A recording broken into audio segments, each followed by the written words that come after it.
Hello guys, स्वागत है आपका हमारे चैनल विभू शर्मा पर। तो आज हम 12 ज्योतिर्लिंगों में से दूसरे ज्योतिर्लिंग के बारे में बात करेंगे, मल्लिकार्जुन ज्योतिर्लिंग। आंध्र प्रदेश के कृष्णा जिले में कृष्णा नदी के तट पर श्रीशैल पर्वत पर श्री मल्लिकार्जुन विराजमान है। इसे दक्षिण का कैलाश भी कहते हैं। अनेक धर्म ग्रंथों में इस स्थान की महिमा बताई गई है। भारत के अनुसार श्रीशैल पर्वत पर भगवान शिव का पूजन करने से अश्वमेध यज्ञ करने का फल प्राप्त होता है। कुछ ग्रंथों में तो यहाँ तक लिखा है कि श्रीशैल के शिखर के दर्शन मात्र करने से दर्शकों के सभी प्रकार के कष्ट दूर भाग जाते हैं, उसे अनंत सुखों की प्राप्ति होती है और आवागमन के चक्कर से मुक्त हो जाते हैं। पौराणिक कथाओं के अनुसार शिव पार्वती के पुत्र स्वामी कार्तिकेय और गणेश दोनों भाई के विवाह के लिए आपस में कलह करने लगे। कार्तिकेय का कहना था कि वे बड़े हैं इसलिए उनका विवाह पहले होना चाहिए, किंतु श्री गणेश अपना विवाह पहले कराना चाहते थे। इस झगड़े पर फैसला देने के लिए दोनों अपने माता पिता भवानी और शंकर के पास पहुंचे। उनके माता पिता ने कहा कि तुम दोनों में जो कोई इस पृथ्वी की परिक्रमा पहले कर आएगा उसी का विवाह पहले होगा। शर्त सुनते ही कार्तिकेय जी पृथ्वी की परिक्रमा करने के लिए दौड़ पड़े। इधर स्थूलकाय श्री गणेश जी और उनका वाहन भी चूहा। भला इतनी शीघ्रता से वे परिक्रमा कैसे कर सकते थे? गणेश जी के सामने भारी समस्या उपस्थित थी। श्री गणेश जी शरीर से जरूर स्थूल थे, किंतु वे बुद्धि के सागर थे। उन्होंने कुछ सोच विचार किया और अपने माता पार्वती तथा पिता देवाधिदेव महेश्वर से एक आसन पर बैठने का आग्रह किया। उन दोनों के आसन पर बैठ जाने के बाद श्री गणेश ने उनकी 7 परिक्रमा की, फिर विधिवत पूजन किया। इस प्रकार श्री गणेश माता पिता की परिक्रमा करके पृथ्वी की परिक्रमा से प्राप्त होने वाले फल की प्राप्ति के अधिकारी बने।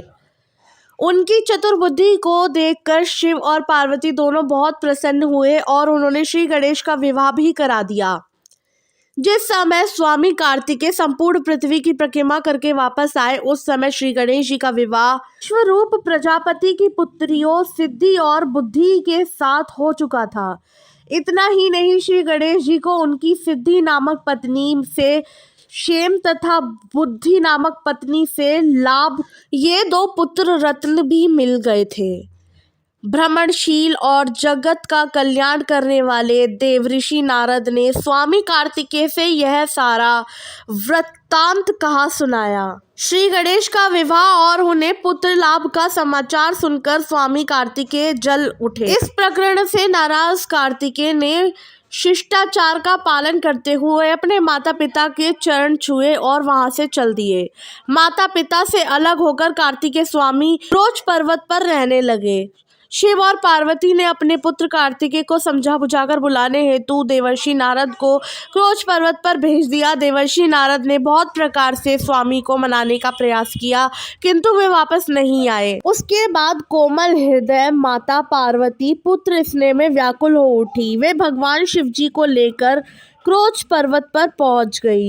इधर स्वामी कार्तिकेय को क्रोच पर्वत पर अपने माता पिता के आगमन की सूचना मिल गई और वे वहां से 3 योजन अर्थात 36 किलोमीटर दूर चले गए। कार्तिकेय के चले जाने पर भगवान शिव उस क्रोच पर्वत पर ज्योतिर्लिंग के रूप में प्रकट हो गए। तभी से वे मल्लिकार्जुन ज्योतिर्लिंग के नाम से प्रसिद्ध हुए। मल्लिका माता पार्वती का नाम है, जबकि अर्जुन भगवान शिव को कहा जाता है। इस प्रकार सम्मिलित रूप से मल्लिकार्जुन नाम उक्त ज्योतिर्लिंग का जगत में प्रसिद्ध हुआ। एक अन्य कथानक के अनुसार क्रोच पर्वत के समीप ही चंद्रगुप्त नामक किसी राजा की राजधानी थी। उनकी राज्य कन्या किसी संकट में उलझ गई थी। उस विपत्ति से बचने के लिए वह अपने माता पिता के राजमहल में भागकर पर्वतराज की शरण में पहुंच गई। वह कन्या ग्वालों के साथ कंदमूल खाती और दूध पीती थी। इस प्रकार उसका जीवन निर्वाह उस पर्वत पर होने लगा। कन्या के पास एक श्यामा काली गौ थी। उसकी सेवा वह स्वयं करती थी। गौ के साथ विचित्र घटना घटित होने लगी। एक व्यक्ति छिपकर प्रतिदिन उस श्यामा का दूध निकाल लेता था। एक दिन उस कन्या ने किसी चोर को श्यामा का दूध देते हुए देखा। वह क्रोध में आग बबूला होकर उसको मारने के लिए दौड़ पड़ी। जब वह गऊ के समीप पहुंच गई तो उसके आश्चर्य का ठिकाना ना रहा, क्योंकि वहां उसे एक शिवलिंग की अतिरिक्त कुछ नहीं दिखाई दिया। आगे चलकर वह राजकुमारी ने शिवलिंग के ऊपर एक सुंदर सा मंदिर बनवा दिया। वही प्राचीन शिवलिंग आज मल्लिकार्जुन के नाम से प्रसिद्ध है। इस मंदिर का भलीभांति सर्वेक्षण करने के बाद पुरातत्ववेदियों ने ऐसा अनुमान किया है कि इसका निर्माण कार्य लगभग 2000 वर्ष प्राचीन है। ऐसे ऐतिहासिक मंदिर के दर्शनार्थ बड़े बड़े राजा महाराजा समय समय पर आते रहे हैं। अन्य तीर्थ एवं दर्शनीय स्थल। मुख्य मंदिर के बाहर पीपल पाकर का सम्मिलित वृक्ष है। उसके आसपास चबूतरा है। दक्षिण भारत के दूसरे मंदिरों के समान यहाँ भी मूर्ति तक जाने का टिकट कार्यालय से लेना पड़ता है। पूजा का शुल्क टिकट भी पृथक होता है। यहाँ लिंग मूर्ति का स्पर्श प्राप्त होता है। मल्लिकार्जुन मंदिर के पीछे पार्वती मंदिर है। इन्हें मल्लिका देवी कहते हैं। सभा मंडप में नंदी की विशाल मूर्ति है। पाताल मंदिर के पूर्व द्वार से लगभग 2 मील पर पाताल गंगा है। इसका मार्ग कठिन है। 1 मील उतार, फिर 852 सीढ़ियां हैं। पर्वत के नीचे कृष्णा नदी है। यात्री स्नान करके वहां से चढ़ाने के लिए जल लाते हैं। वहाँ कृष्णा नदी में 2 नाले मिलते हैं। वह स्थान त्रिवेणी कहा जाता है। उसके समीप पूर्व की ओर एक गुफा में भैरवादी मूर्तियां हैं। यह गुफा कई मील गहरी कही जाती है। अब यात्री मोटर बस से 4 मील आकर कृष्णा में स्नान करते हैं। भ्रमरांबा देवी मल्लिकार्जुन मंदिर से पश्चिम में 2 मील पर यह मंदिर है। यहाँ 51 शक्तिपीठों में से एक है। यहाँ सती की ग्रीवा गिरी थी। शिखरेश्वर मल्लिकार्जुन से 6 मील पर शिखरेश्वर तथा हाटकेश्वर मंदिर है। यह मार्ग कठिन है। विल्वन शिखेश्वर से 6 मील पर एकम्मा देवी का मंदिर घोर वन में है। यहाँ मार्गदर्शक एवं सुरक्षा के बिना यात्रा संभव नहीं है। हिंसक पशु इधर वन में बहुत है। श्रीशैल का यह पूरा क्षेत्र घोर वन में है, अतः मोटर मार्ग ही है। पैदल यात्रा की यात्रा केवल शिवरात्रि पर होती है। विजयनगर के महाराजा द्वारा निर्माण। आज से लगभग 500 वर्ष पूर्व श्री विजयनगर के महाराजा कृष्ण राय यहाँ पहुँच गए। उन्होंने यहाँ एक सुंदर मंडप का भी निर्माण कराया था, जिसका शिखर सोने का बना हुआ था। उनके 150 वर्ष बाद महाराज शिवजी भी मल्लिकार्जुन ज्योतिर्लिंग के दर्शन हेतु क्रोच पर्वत पर पहुंचे थे। उन्होंने मंदिर से थोड़ी दूरी पर यात्रियों के लिए एक उत्तम धर्मशाला बनवाई थी। इस पर्वत पर बहुत से शिवलिंग मिलते हैं। यहाँ पर महाशिवरात्रि के दिन मेला लगता है। मंदिर के पास जगदम्बा का भी स्थान है। यहाँ माँ पार्वती को ब्रह्मरंबा कहा जाता है। मल्लिकार्जुन ज्योतिर्लिंग की पहाड़ी से 5 किलोमीटर नीचे पाताल गंगा के नाम से प्रसिद्ध कृष्णा नदी है, जिसमें स्नान करने का महत्व शास्त्रों में वर्णित है। मल्लिकार्जुन ज्योतिर्लिंग के बारे में थोड़ा और जानते हैं। मल्लिकार्जुन ज्योतिर्लिंग 12 पवित्र ज्योतिर्लिंगों में द्वितीय स्थान पर है। यह आंध्र प्रदेश में कृष्णा नदी के तट पर श्रीशैल नाम के पर्वत पर स्थित है। इस मंदिर को दक्षिण का कैलाश भी कहा जाता है। महाभारत में दिए वर्णन के अनुसार श्रीशैल पर्वत पर भगवान शिव का पूजन करने से अश्वमेध यज्ञ करने के समान फल प्राप्त होता है। माता पार्वती का नाम मल्लिका है और भगवान शिव को अर्जुन कहा जाता है। इस प्रकार सम्मिलित रूप से वे श्री मल्लिकार्जुन ज्योतिर्लिंग के नाम से यहाँ निवास करते हैं। मल्लिकार्जुन ज्योतिर्लिंग देवी का महाशक्तिपीठ भी है। यहाँ माता सती की ग्रीवा, गर्दन या गला गिरी थी। मल्लिकार्जुन मंदिर परिसर के 2 हेक्टेयर की जगह में एक विशाल परिसर के रूप में स्थित है। यह 28 फीट लंबी और 600 फीट ऊंची दीवारों से घिरा हुआ है, जिसमें मुख्य मंदिर श्री मल्लिकार्जुन और माता ब्रह्मरंबा की है। मंदिर के गर्भगृह में लगभग 8 उंगल ऊंचा शिवलिंग स्थापित है। इन मंदिरों के साथ कई अन्य मंदिर जैसे वृद्ध मल्लिकार्जुन, सहस्त्रलिंगेश्वर, अर्धनागेश्वर, वीरमद, उमा महेश्वर और ब्रह्मा मंदिर आदि बने हुए हैं। इस मंदिर के खंभे, मंडप और झरने बनाए गए हैं। मंदिर में दीवारों की कई अद्भुत मूर्तियां बनाई गई हैं जो लोगों को अपनी तरफ आकर्षित करती हैं। पुरातत्व विभाग के अनुसार इसका निर्माण कार्य लगभग 2000 वर्ष पुराना है। ऐसे ऐतिहासिक मंदिर के निर्माण के कई बड़े बड़े राजा महाराजा का योगदान है। इस मंदिर का इतिहास दूसरी शताब्दी से मिलता है। इस मंदिर के पल्लव, चालुक्य, काकतीय, रेड्डी आदि राजाओं ने विकास कार्य करवाए थे। 14वीं सदी में प्रलयवम रेड्डी ने पाताल गंगा से मंदिर तक सीढ़ीदार मार्ग का निर्माण करवाया था। विजयनगर साम्राज्य के राजा हरिहर ने मंदिर के मुख्य मंडप और दक्षिण गोपुरम का निर्माण करवाया था। 15वीं शताब्दी में कृष्णदेव राय ने राजगोपुरम का निर्माण करवाया था। इसके साथ ही उन्होंने यहाँ एक सुंदर मंडप का भी निर्माण कराया था जिसका शिखर सोने का बना हुआ है। सन 1667 में छत्रपति शिवाजी महाराज ने इस मंदिर के उत्तरी गोपुरम का निर्माण करवाया था और उन्होंने मंदिर से थोड़ी ही दूरी पर यात्रियों के लिए एक उत्तम धर्मशाला बनवाई थी। मंदिर के पास पहुंचने पर आपको अलग अलग दर्शन लाइन दिखती है। आपको टिकट काउंटर से फ्री दर्शन का टिकट लेना होगा। यदि आप जल्दी दर्शन करना चाहते हैं तो शीघ्र दर्शन के 150 रुपये का टिकट ले सकते हैं। मंदिर के पास ही क्लॉक रूम बने हैं जहां आप मोबाइल कैमरा व अन्य सामान जमा कर सकते हैं। इन सब कार्यों से फ्री होकर आप लाइन में लग जाइए। लाइन में लगने के बाद इधर उधर बातें ना करें, मन में माता पार्वती और भोलेनाथ का ध्यान करें। मन ही मन ओम नमः शिवाय का जाप करते रहें। मंदिर के अंदर प्रवेश करने पर पहले आप नदी मंडप में पहुंचेंगे। वहां विशाल नंदी जी के दर्शन करके आप मंदिर के गर्भगृह के पास पहुंचेंगे। इस गर्भगृह का शिखर सोने का बना हुआ है। गर्भगृह में अब आपको भगवान शिव मल्लिकार्जुन ज्योतिर्लिंग स्वरूप में दर्शन होंगे। भगवान के इस रूप को देखकर आपका हृदय आनंद से परिपूर्ण हो जाएगा। भोलेनाथ के ज्योतिर्लिंग रूप को अपने हृदय में विराजमान करके मंदिर के बाहर आ जाइए। इसके बाद बात करते हैं माता ब्रह्मरंबा देवी शक्तिपीठ मंदिर के बारे में।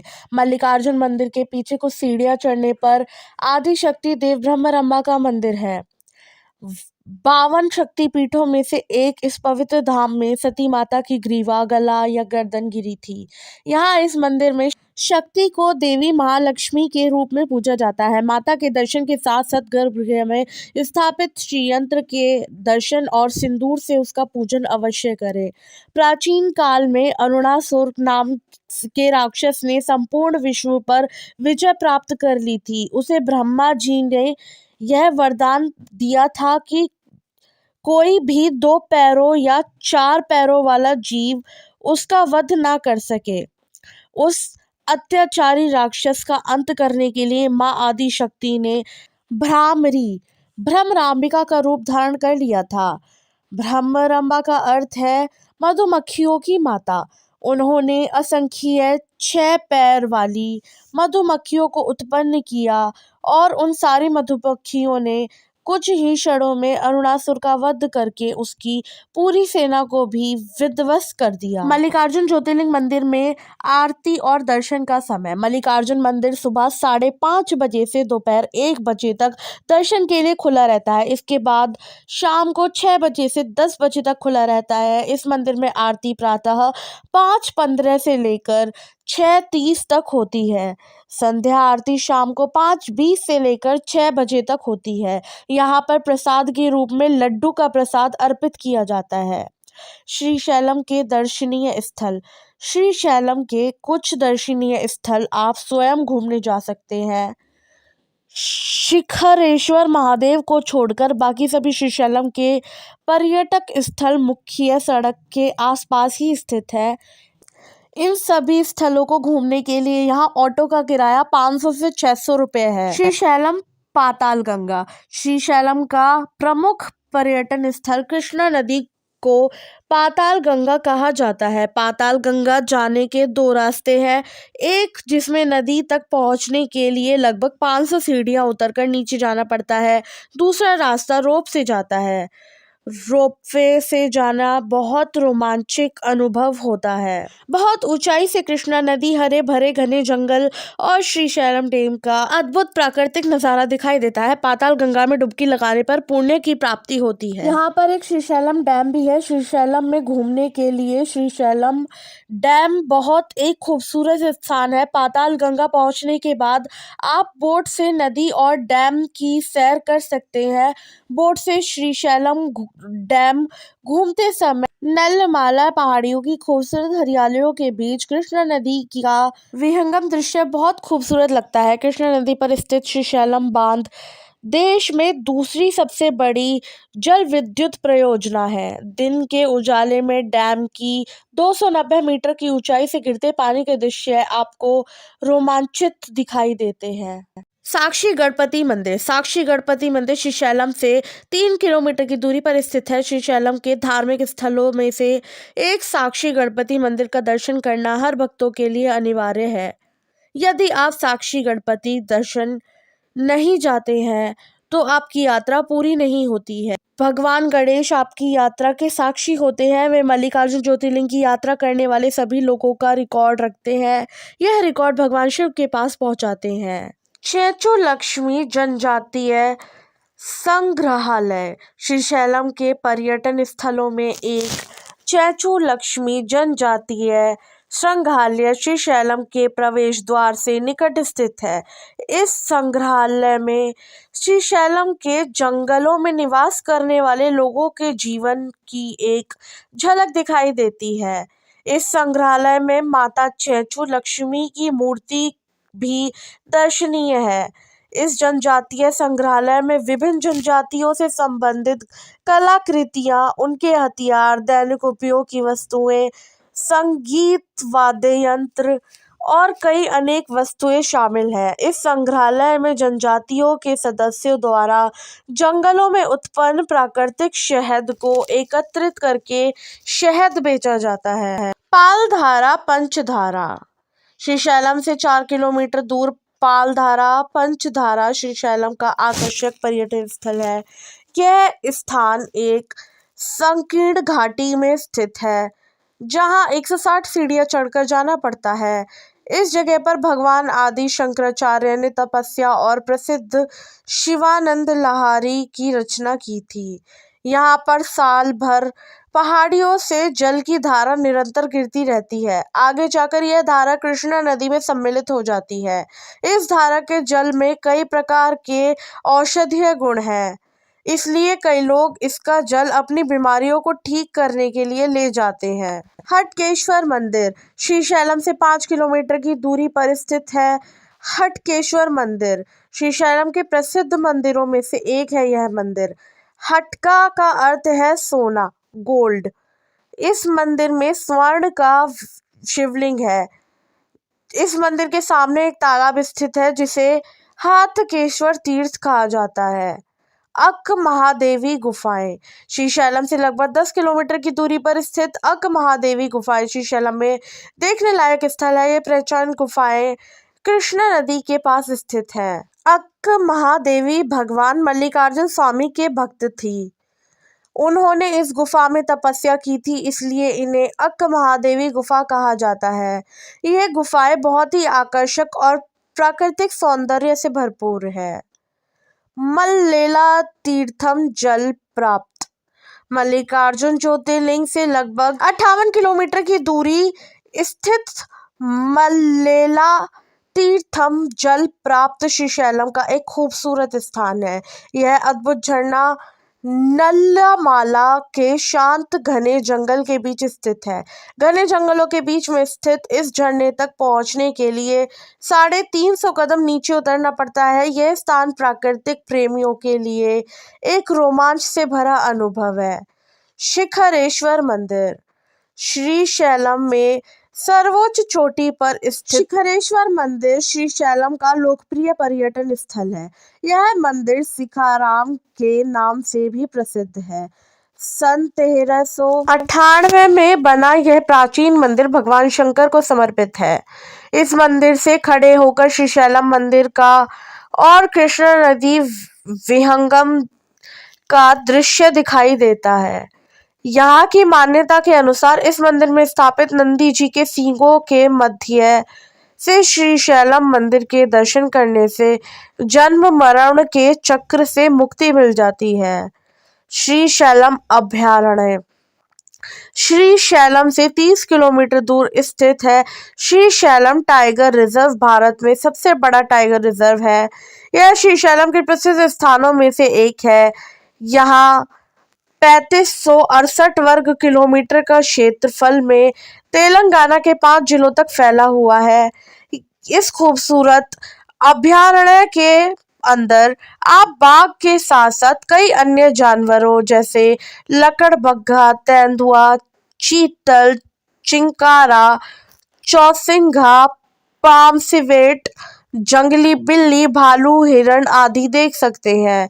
इन वन्य जीवों के अलावा मगरमच्छ, भारतीय अजगर, किंग कोबरा और भारतीय मोर भी यहाँ पाए जाते हैं। श्रीशैलम बाघ अभयारण्य की आपकी मल्लिकार्जुन ज्योतिर्लिंग यात्रा को योगदान बना देता है। श्रीशैलम के प्रसिद्ध भोजन पवित्र धार्मिक स्थल होने से यहाँ शाकाहारी भोजन भी उपलब्ध है। यहाँ के स्थानीय भोजन में चावल, सांभर और अन्य दक्षिण भारतीय व्यंजन शामिल हैं। ये दक्षिण भारतीय स्वादिष्ट व्यंजनों में से अलग अलग स्वाद का अनुभव कराते हैं। श्रीशैलम में शॉपिंग श्रीशैलम में खरीदारी करने के लिए कोई मॉल या बड़ा बाजार नहीं है। यहाँ की जनजातियों के द्वारा जंगलों में उत्पन्न प्राकृतिक शहद को एकत्रित करके शहद बेचा जाता है। शहद आपको बहुत पसंद आएगा।